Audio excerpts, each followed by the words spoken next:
नमस्कार, मैं अशोक कुमार पांडे और स्वागत है आपका टीसीएच पर। बहराइच में जो दंगे हुए, बहराइच में जो घटना हुई जिसमें एक लड़का मारा गया, उसके बाद से लेकर गोदी मीडिया ने इतना तमाशा मचाया कि लोगों को वाकई विश्वास हो गया कि सारी की सारी गोदी मीडिया के हाथ में असली वाला पोस्टमार्टम पहुंच गया है और उसी से वो बता रहे हैं कि नाखून नोचे गए, ये किया गया, वो किया गया। जितनी क्रूरता उनके दिमाग में थी, जितनी कल्पना वो कर सकते थे, वो सारा कुछ किया। और ये भी लगता है कि कहीं से उनको कोई टूल किट मिला था, इसीलिए सारे के सारे वही झूठ फैला रहे थे। मैं कुछ नाम ले लूंगा, नाम लेने में कोई बुराई नहीं है जब ये लोग खुल के समाज के अंदर जहर फैलाते हैं। चित्रा त्रिपाठी जो आजकल एबीपी न्यूज में चली गई हैं, उन्होंने बाकायदा शो किया। ऐसा लग रहा था कि उनके हाथ में असली पोस्टमार्टम है और जम के उसको सांप्रदायिक नफरत फैलाने के लिए उपयोग किया। कहा कि नाखून उखाड़े गए, ऐसे पिटाई हुई, यहां ये लगा था, वहां ये लगा था। इसके अलावा जी न्यूज पर यह खबर आई, दूसरी जगहों पर यह खबर आई और टीवी 9 के जो यूपी और उत्तराखंड के कंसल्टेंट एडिटर हैं अमिताभ अग्निहोत्री, इन्होंने बाकायदा पोस्ट लिखी यही सारी बातें करते हुए। इन लोगों के नाम मैं इसलिए ले रहा हूं क्योंकि ये लोग जिम्मेदार जगहों पे बैठे हुए हैं। आईटी सेल या फिर 2 रुपए लेकर झूठ फैलाने वालों की बात मैं नहीं कर रहा, उनका तो काम था, उन्होंने झूठ फैलाया। लेकिन बहुत साफ साफ लगता है कि ये पूरी की पूरी टूल किट बना के दी गई थी और ये टूल किट आराम से लोगों ने चलाई, आराम से लोगों ने जहर भरने की कोशिश की बहराइच के मुद्दे पर। यहां पर यह नोट कर लीजिए कि यूपी के अंदर अभी उपचुनाव होने हैं, उसके ठीक पहले दुर्गा पूजा में यह सारा कुछ हुआ और फिर इसको झूठ के साथ जम के फैलाया गया। गोदी मीडिया कितना झूठ बोल सकता है, इस पर आप सिर्फ एक एग्जाम्पल लेकर देख लीजिए। अभी गाजियाबाद में एक घटना हुई जिसमें एक घरेलू सहायिका जो थी, खाना बनाने वाली थी, उसके ऊपर आरोप लगा, वीडियो आया कि वो खाने में अपना यूरिन मिलाकर खाना बना रही है और उसके बाद उसको गिरफ्तार वगैरह किया गया। एक अखबार ने जब इसको छापा तो खबर तो वही छापी, लेकिन उसके साथ जो तस्वीर छापी वो हिजाब वाली महिला की छाप दी और जब लोगों ने दबाव बनाया तब ओरिजिनल सीसीटीवी की तस्वीरें छापी गईं। यानी उसको भी मुसलमानों के खाते में डालने की कोशिश की गई। गोदी मीडिया हमारा इसी तरह से काम कर रहा है। एक रवांडा नाम का देश है अफ्रीका में, कभी उसका इतिहास उठाकर पढ़िएगा, गूगल पे बहुत कुछ मिल जाएगा। वहां पर रेडियो रवांडा था। रेडियो रवांडा का काम ही था सुबह से शाम तक नफरत फैलाना और जिसकी वजह से वहां पर लाखों लोग मारे गए।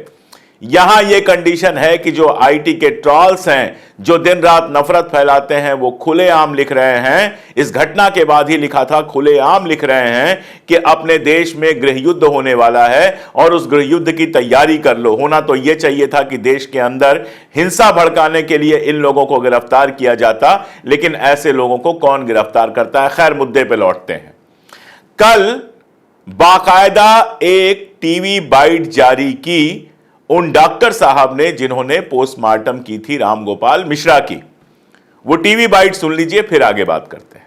3 डॉक्टरों के पैनल ने मृतक का पोस्टमार्टम किया था। मेरी जानकारी के अनुसार 25 से 30 के करीब छर्रे छाती, गले और चेहरे पे लगे थे। इन छर्रों के कारण अत्यधिक रक्तस्राव हुआ और उस रक्तस्राव के कारण उनकी डेथ हुई है।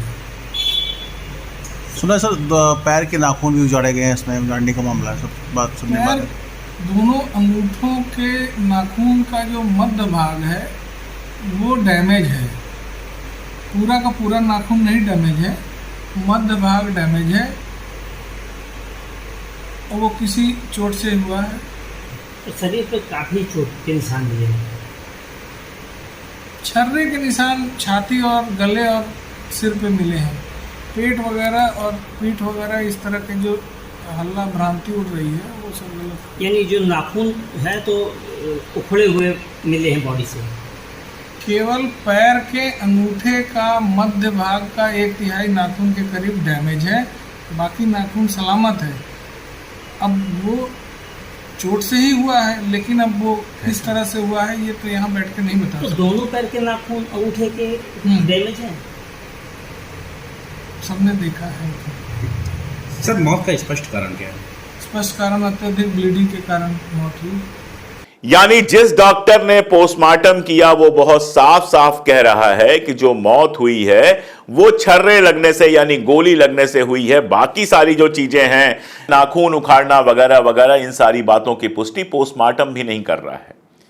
आप ये सोच के देखिए कि बहराइच पुलिस जो सरकार के अधीन काम करती है, योगी सरकार के अधीन काम करती है, बहराइच पुलिस ने भी बाकायदा एक पोस्टर बनाकर ट्विटर पर जारी किया और जिसमें कहा कि पोस्टमार्टम को लेकर ये सारी चीजें जो फैलाई जा रही हैं वो पूरी तरह से गलत है। लोगों ने जाकर, जिन लोगों ने ये ट्वीट किए थे, और खासतौर पे अमिताभ अग्निहोत्री की मैं बात करूंगा, ट्विटर पर उनका ट्वीट काफी चर्चा में है, लोगों ने जाकर बाकायदा वहां पर वो पोस्टर लगाया, वो जो डॉक्टर साहब का बयान मैंने आपको दिखाया उसका लिंक लगाया। यानी अमिताभ अग्निहोत्री जानते हैं कि वो झूठ बोल रहे हैं और इसके बावजूद ट्वीट हटाने की जगह, ट्वीट मिटाने की जगह ट्वीट वहीं का वहीं बना हुआ है। इसका मतलब क्या है? जहां से ये काम मिला है वहां से ये इतने आश्वस्त हैं, ये जानते हैं कि कितना भी हम कुछ भी लिख देंगे हमारे खिलाफ कुछ नहीं होना है, क्योंकि हमको जिसने ये करने के लिए कहा है वो बचा लेगा। आप कल्पना कर सकते हैं कि उनको ये सब करने के लिए कौन कह रहा होगा। Sudhir Chaudhary black and white करते हैं, कई बार जनता के मुद्दे बीच में उठाए तो लोगों को लगा वो बदल गए, लेकिन ऐसे लोग बदलने वाले नहीं हैं। सुधीर चौधरी ने भी ब्लैक एंड व्हाइट पर यही शो किया। ये लोग सीनियर जर्नलिस्ट हैं, लंबे समय से, हालांकि इन लोगों को जर्नलिस्ट कहना जर्नलिज्म के पूरे काम को गाली देना है। अब ये लोग सिर्फ नफरती एंकर बन के रह गए हैं, इससे ज्यादा कुछ नहीं है। जर्नलिज्म का जे भी नहीं बचा है इनके अंदर, ये कहीं से पत्रकार नहीं है, पत्रकार का प भी नहीं बचा है इनके अंदर। उन्होंने भी ब्लैक एंड व्हाइट पर यह शो किया और सिर्फ ब्लैक ब्लैक दिखाया, जो व्हाइट था, जो पोस्टमार्टम की असली रिपोर्ट थी, उसके बारे में कुछ नहीं कहा। अरे कम से कम इंतजार तो कर लेते पोस्टमार्टम की रिपोर्ट आने का। ठीक है, तुम्हारे पास पहुंच गया था, टूल किट पहुंच गया था, कहीं से मैसेज आ गया होगा तुम्हारे पास कि ये चलाना है, लेकिन कम से कम जनता के प्रति कुछ तो जिम्मेदारी रखो। पहले ही जो शहर दंगे की आग में जल रहा है, उसकी आग को देश भर में भड़काने का जो काम तुम लोग कर रहे हो, इस काम के लिए पैसे कितने कमा लो, इस काम के लिए घर कितने बड़े बना लो, इस काम के लिए नौकरी कितनी बड़ी पालो, लेकिन एक दिन यह देश धिक्कारेगा कि तुम लोगों ने देश को आग के हवाले किया। तुम्हारा काम था आग को बुझाना, तुम पत्रकार थे, तुम्हारा काम था आग पर पानी फेंकना, लेकिन तुमने अपनी पत्रकारिता पर पानी फेंक दिया। दलाल बन गए, एंकर बन गए, नफरती एंकर बन गए और वही tool kit as it is पढ़ दिया जो बाहर से आया था। अगर नहीं था टूल किट तो मुझे बताइए कि आखिर सारे पत्रकार एक ही कहानी कहां से कह रहे थे, कहां से सबके पास एक ही कहानी आई? वही सारी क्रूरता की कहानी कैसे अग्निहोत्री से लेके सुधीर और सुधीर से लेके चित्रा और बाकी सारे जितने चैनल हैं उनके पास यही कहानी कैसे आई?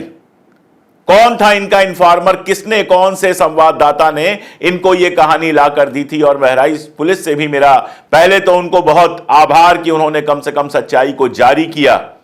दूसरा सवाल यह कि जो लोग अफवाह फैला रहे हैं, आखिर उन लोगों को सजा कौन देगा?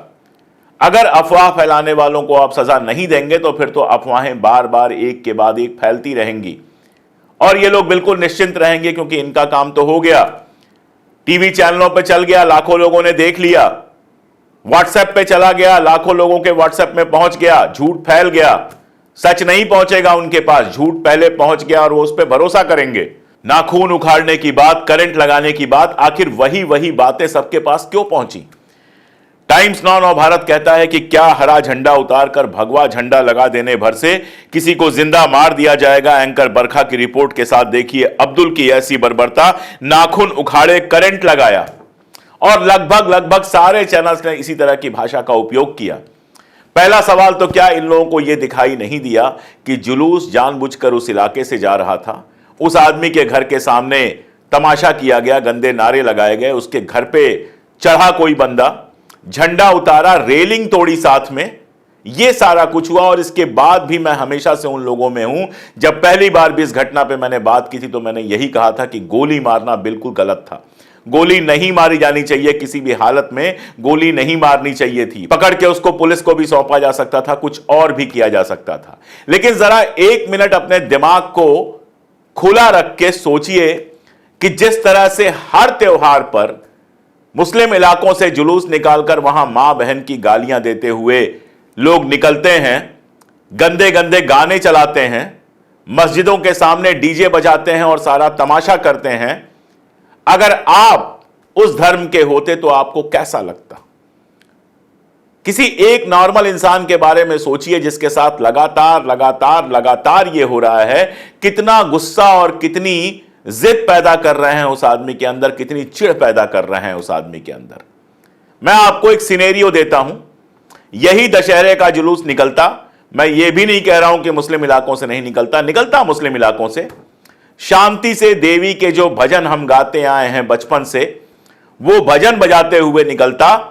मैं दावा करके कह रहा हूं कि कोई पत्थर तो छोड़ दीजिए, शायद लोग फूल फेंकते, शायद मुस्कुराते, शायद 2-4 लोग जुलूस में शामिल हो जाते, शांतिपूर्वक वो जुलूस निकल जाता और जाकर मां की मूर्ति को दहा दिया जाता। मैंने पहले भी सवाल पूछे हैं, आज फिर ये सवाल पूछ रहा हूं, कौन सी मां होगी जिसके सामने आप मां बहन की गाली देंगे और उसको सही लगेगा? कौन सी मां होगी जो दूसरे को मां बहन की गाली देते हुए सुनकर उसको अच्छा लगेगा? देवी को एक तरफ आप मां कहते हैं और उसी देवी की मूर्ति जब आप दहाने जा रहे हैं तब आप मां बहन की गालियों वाले गाने चला रहे हैं, दूसरों के घर पर घुस रहे हैं। कौन अधिकार देता है किसी के घर में घुसने को आपको? आप हैं कौन जो किसी के घर में घुस जाएंगे? और आपके घर में अगर कोई घुस जाए तो आप क्या करेंगे? आपकी मां बहनें होंगी घर में, बच्चे होंगे घर में, सारे लोग होंगे घर में, बाहर हजारों लोगों की भीड़ है और एक आदमी आपके घर के अंदर घुस जाता है। अगर संविधान की बात करेंगे तो ऐसे में संविधान भी आत्मरक्षा का अधिकार देता है।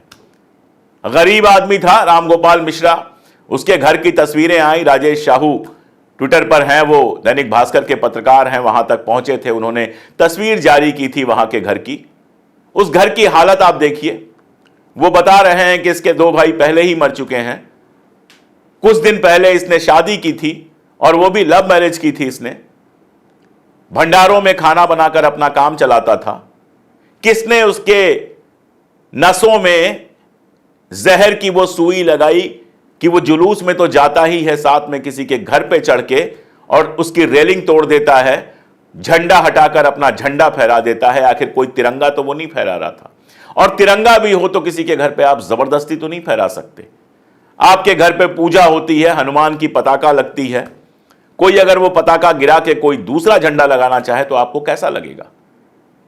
आखिर त्योहार मनाने का ये नया तरीका कैसे आया है? और ये नफरतें कौन फैला रहा है? यही लोग जिनके नाम मैं ले रहा था। शलभ मणि त्रिपाठी उत्तर प्रदेश के विधायक हैं, मेरे शहर से ही विधायक हैं, पत्रकार हुआ करते थे, अच्छे पत्रकार हुआ करते थे। पत्रकारों की लिस्ट जारी कर रहे हैं, बता रहे हैं कि सारे के सारे चैनल जो हैं वहां पे सिर्फ मुसलमानों को भेज रहे हैं कवर करने के लिए। कांग्रेस के जो प्रवक्ता हैं और हमारे मित्र सुरेंद्र राजपूत, उन्होंने तुरंत एक लिस्ट जारी की कि एएनआई से गौरव अरोड़ा को, अक्षय वर्मा को भेजा गया था, अजय कनौजिया को भेजा गया था, दूसरे चैनलों के उन्होंने नाम लिए और बताया कि देखिए 3 हिंदू तो मैं अभी बता रहा हूं और बाकी भी बताऊंगा। इसका नतीजा क्या हुआ कि वहां पर एक इंप्रेशन गया कि सारे जो पत्रकार आए हैं वो मुसलमान हैं और वो हमारे खिलाफ हैं। उस चक्कर में रामबरन चौधरी नाम के एक पत्रकार का हाथ टूट गया और वो तो उनका कहना है कि उनके हाथ में कलावा था, अगर कलावा नहीं होता तो शायद उनको भीड़ मार डालती। विधायक हैं, विधायक का काम क्या है? विधायक का काम था अगर इतना प्रेम है तो वहां जाते, हालात देखते और वहां शांति स्थापित करने की कोशिश करते। मैं ये नहीं कह रहा हूं कि जिसने गोली मारी है उसको आप छोड़ दो, उसको जो सजा मिलनी चाहिए कानूनन उसको वो सजा मिले, लेकिन इसका मतलब यह तो नहीं है कि आप पूरे शहर में दंगा फैला देंगे और पूरे शहर का दंगा फैलने के बाद आप इस तरह की और खबरें चलाएंगे ताकि दंगा भड़कता रहे, दंगे में कहीं से शांति ना मिले। अखिलेश यादव जी ने बिल्कुल सही कहा था कि यह दरअसल जो है वो पुलिस प्रशासन की नाकामी है। LIU होता है जो चप्पे चप्पे की खबर रखता है कि आगे क्या होने वाला है, लोकल इंटेलिजेंस यूनिट होती है। उस लोकल इंटेलिजेंस से निश्चित रूप से खबर आई होगी कि कुछ लोग माहौल बिगाड़ने की कोशिश कर रहे हैं। रास्ता बदला जा सकता था। अगर रास्ता वही था तो बड़ी पुलिस फोर्स दोनों तरफ लगाई जा सकती थी, जिसको यह कहा जाता कि किसी भी हालत में माहौल ना बिगड़ने दो। लेकिन यहां तो हालत यह है कि हम सैकड़ों ऐसे वीडियो देख चुके हैं कि माहौल बिगड़ा रहता है, पत्थर चलते रहते हैं, लाठियां चलती रहती हैं और पुलिस अगल बगल घूमती रहती है। पुलिस का काम क्या है? हिंदी सिनेमा की तरह अपराध हो जाने के बाद पहुंचना पुलिस का काम नहीं है। पुलिस का काम है कि जो लोकल इंटेलिजेंस मिलती है उसके आधार पर इस तरह की चीजों को रोकना। हम लोग भी बच्चे थे, हम लोगों ने भी बहुत दुर्गा की मूर्तियां, हम लोगों ने भी बहुत सारी माता दुर्गा की मूर्तियां दहाई हैं। ये सारी चीजें तो नहीं होती थी।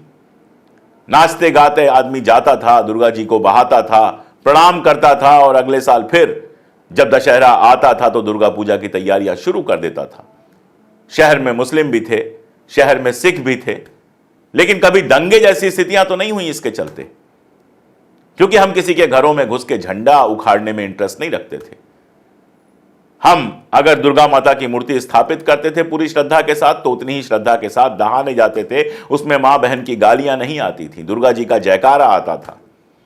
लेकिन आज एक ऐसा माहौल बना दिया गया है जिसमें कोई भी त्योहार हो, आप अपने देवता का जयकारा लगाओ या ना लगाओ, लेकिन मस्जिद के सामने जाकर आपको डीजे जरूर बजाना है, आपको मां बहन की गालियां जरूर देनी है, मुसलमानों को गालियां देनी है। और यह सारा कुछ आपको लगता है कि यह सारा कुछ आपने कर लिया तो भक्त हो गए। सरकार का काम तो यह है कि जब इस तरह का माहौल बन रहा था तो उसको रोका जाता।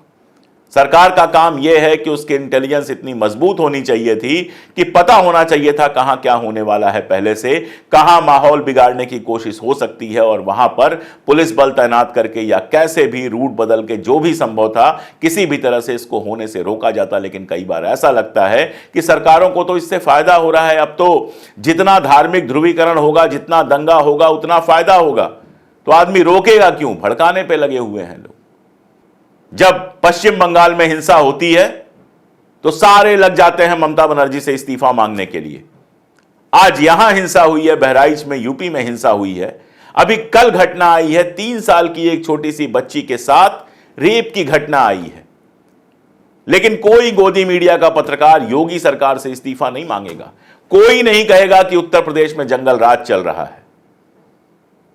ये जो गोदी मीडिया को आपने इतना बड़ा राक्षस बना दिया है ना, देख देख के विज्ञापनों के सहारे, सरकारी विज्ञापनों के सहारे और आपकी व्यूअरशिप के सहारे इनको लगता है ये जो चाहे वो चला सकते हैं, जब चाहे तब देश में आग लगा सकते हैं। आप भी उतने ही दोषी हैं। अगर अब भी आपने इस गोदी मीडिया का पूरी तरह से बहिष्कार नहीं किया तो इसका मतलब सिर्फ यही है कि आप भी इस नफरत फैलाने के खेल में भागीदार हैं। पूरी तरह से इस हिंदुस्तानी रेडियो रवांडा का बहिष्कार कर देना चाहिए, वरना यह हमारे देश को एक ऐसी आग में झोंक देगा, खून की ऐसी नदी में बहा देगा कि हम सब चाह कर भी वहां से निकल नहीं पाएंगे। दुनिया के जिन देशों में इस तरह की चीजें हुई हैं उनके हालात जाके देखिए, बरसों बरस बीत जाते हैं लेकिन देश ऐसे ही तड़पता रहता है, ऐसे ही परेशान रहता है।